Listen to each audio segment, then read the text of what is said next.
Okay.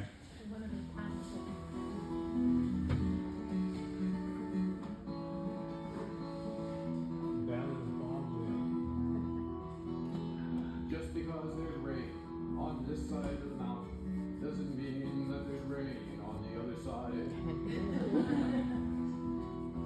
We've been bouncing in this van for it seems like 6 hours, looking for a put in on this little stream. Sign said no trespassing, but that didn't stop the whale. Crazy drag on the window bars, get Whaley out of jail.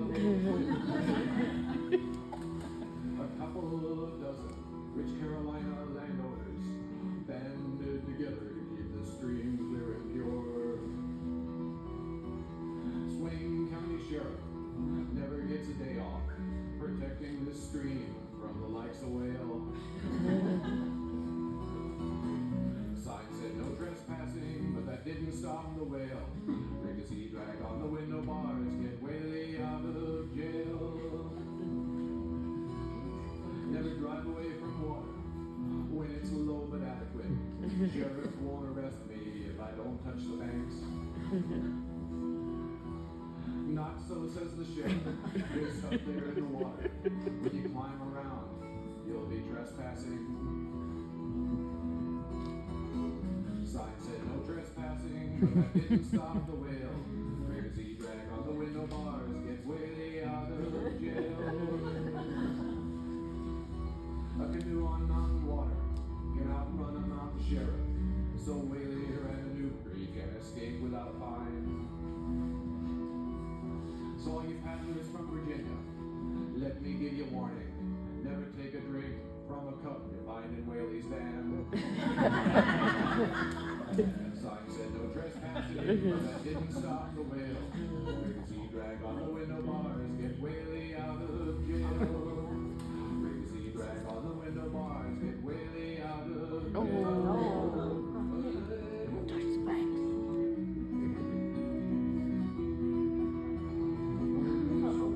Still has back. He doesn't seem to care.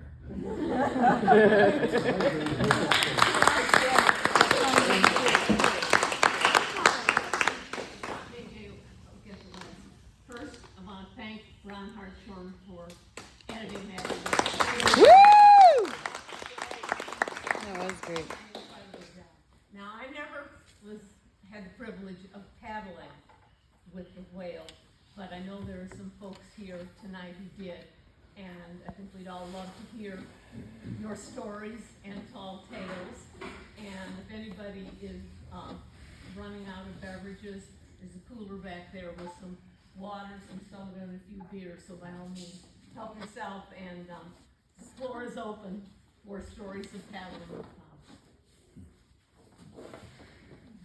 By all means, come on up, or just stand there, whatever works. And Bob took me down my first trip to the Mormons. That was to one of his home rivers, and so I remember that trip very well, him leading me down there.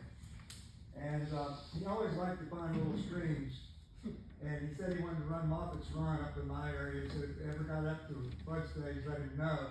As far as I know, he never did, but we had one big flood, and Jennings Branch was running, and so we went up and ran Jennings Branch, and had a really great run, because the water level was up in people's yards and stuff.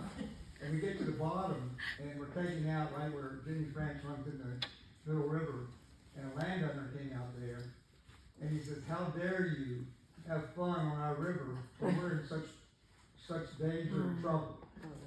And I thought, well, that's the only time we can run this thing. But Bob really took this to heart, and he says, maybe we shouldn't be doing this. He really was concerned about that comment. And I have one other thing. We fell together in Grand Canyon. And at the end of the Grand Canyon is a big long rapid called Fossil, and it goes around and around, long rapid, and it comes to whirlpools at the bottom.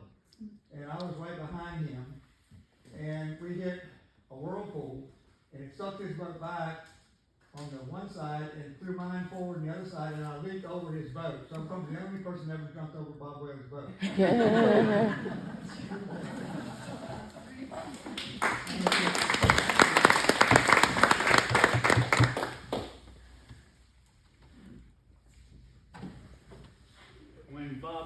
paddling, John Sills and I went over to his house and spent a really nice day looking at videos like that. And he gave me his life jacket. I said it was a collector's item.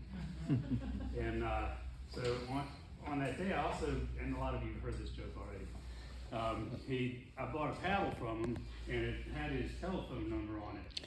And I said, well, Bob, it has your phone number on it. He said, don't worry, if you lose it and somebody calls me, I'll sell it to you again. They can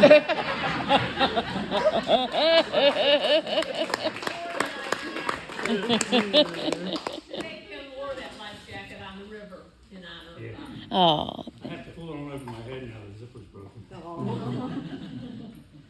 Okay, so I have to say, first of all, when Bob was getting rid of his gear, he sent me 2 mugs that always used to ride in his van. And so I appreciate the words to that song. They stayed on my desk at American Rivers when I was working there. And they're now in a box, and I will never drink from them. But I do remember them always being in his van, and now I know.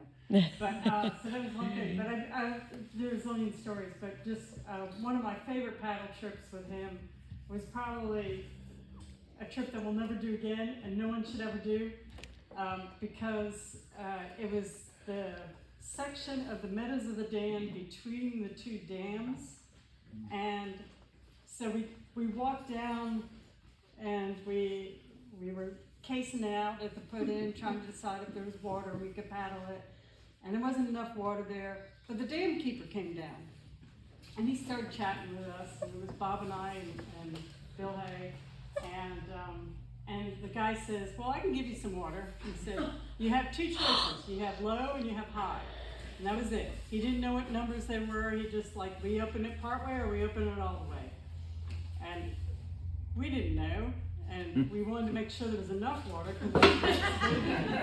But so Bill got a bit befuddled about it, and he decided to run shuttle, and Bob and I were not ones to walk away from a river, so we said, we're doing it.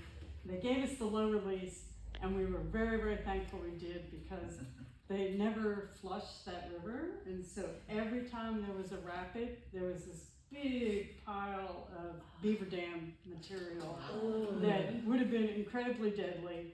And instead, we just paddled up to the middle of it, carried over, paddled on, got to the next rapid, the exact same scenario. So it was this beautiful little class 3 run, totally stuffed with trees because of the 2 dams. And it was a really fun paddle, although we didn't really do much paddling.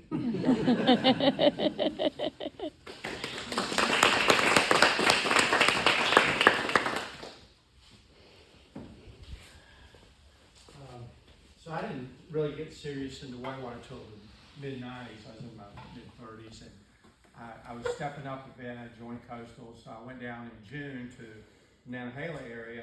I was camped with a lot of different coastals, and when I was pulling the campground, I see this guy, he's got a canoe on his vehicle, it's got a big whale painted on the front, and I thought, why do I put a whale there? It's not really a whitewater creature, you know. So I met him later, I'm Bob Whaley, okay, I get it now. He's got a sense of humor, that's cool.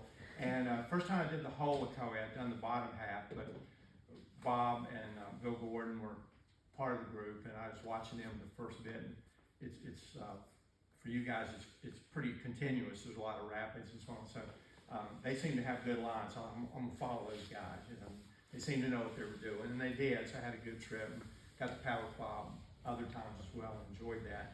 He did say once, though, he said, sometimes he liked to get the Coastal's newsletter so he could see where the trips were, so he knew where not to go paddle. So when he was too crowded, he'd go somewhere else, which I thought was interesting. Because he did like, as someone mentioned, he liked to do sometimes small streams and just not do the big stuff, but where there was a big crowd. But I did the one year the Maury was running, and it might have been 2009, but we took off. It was between Christmas and New Year's, and it was running several days in a row, and Bob was on that trip and we took off. He said, I don't guess you've run this with too many 83-year-old World War II veterans. I said, I think you're the only one I've ever done it with, yeah. And I said, you coming back tomorrow? He said, no, I can't do it 2 days in a row anymore. But I thought, when I'm in my 80s, I'm running Goshen. That'll be pretty good. And I think, Bob had a great life, a great paddling life, and I know he touched a lot of people, and so we're happy to have you guys here to celebrate his life with us. So, thank you.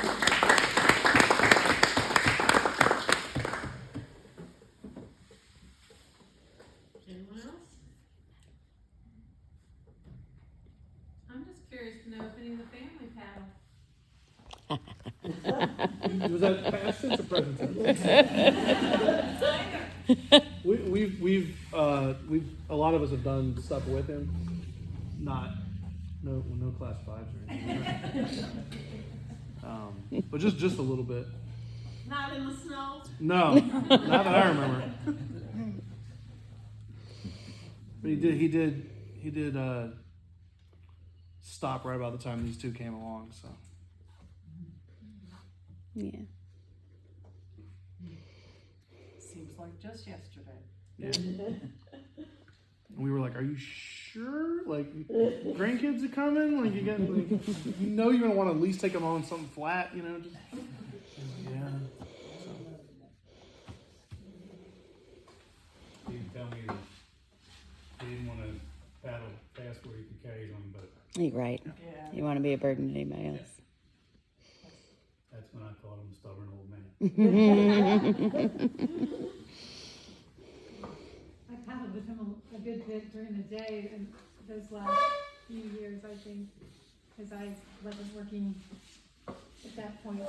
And so we would do little creeks around Charlottesville, and I just remember the Conway, the Middle River, which is, has some, it tends to have a lot of logs down because nobody paddles it, and it's small.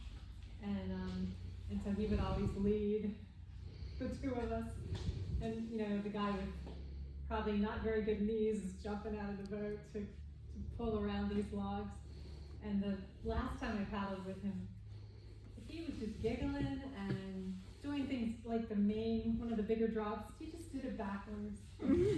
He had no problem though, and then we got off the river and he's like, "I don't remember what we did."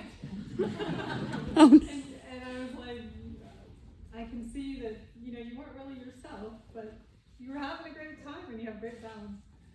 And he had no problem. Did the whole thing. It's funny you tell that story because he must have been like pushing 80 about that time. He was. And Yeah. my story, some of you probably heard me tell, Bob was going down some little creek, and it was classic Virginia small creek, and there were trees, and so we were working our way under and around these trees, and Bob was right in front of me, and he went under a tree, and as he did, he looked back at me and he said, "I'm getting too old for this." And that stuck with me so hard because I was relatively new to paddling, and he was the same age as my father, and I never had an image of my father at 60 something, if that was 60, I don't even know if he was 60 by then, during that, and then so many decades later, and he was still paddling, and I was like, that's my goal. Following those footsteps. When he was the oldest in the group, he was told once by someone Bob, why don't you go first? You have a lot less to lose. Yeah, that would fit.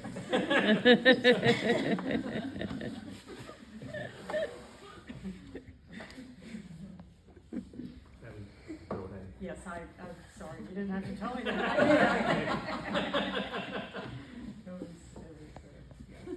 That's the part I meant about fitting, not that it was hard on Bob, but a real one. Yep. And what color was that van? Is it a brown? Tan. Several different ones. I mean, But he they were- did this for almost 5 decades. Oh, so he it was had like this- multiple But they were kind of the same. Kept getting kind of the same color. Yeah. I know they were like, same color or something. yeah, not the best color. So No. he introduced me to a van that, one of the reasons John and I ended up hooking up was he had to work on my van, but it was a stick shift Ford van. And then they stopped making the stick shift, and so Bob got one of the last ones. Yeah. But he did a couple of those, yeah. That was the van that we went to pick him up. We were going on paddling and ski trip, cross-country ski, for, I don't know, Easter or whatever. And went to the house, and he comes out, hops in his van, and you guys would know the driveway had a wall on one side and kind of a grass slope. He did a complete 360 because it was icy. He just, let go of the brake to back up and complete 360, never touched the wall. Wow. Guess it was like a big canoe. I don't know. It's a good start to the trip.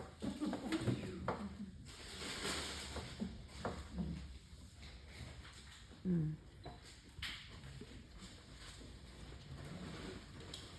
those were the trips where you decide if you're gonna go skiing or paddling?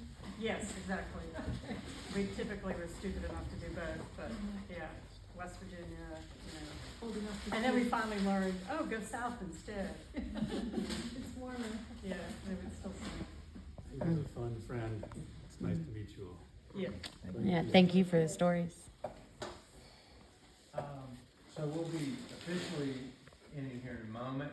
You're welcome to chat a bit more. Obviously, we need to gather your stuff up. We need to clean up. The people to help set, we appreciate some help with the tables from our club members and so forth.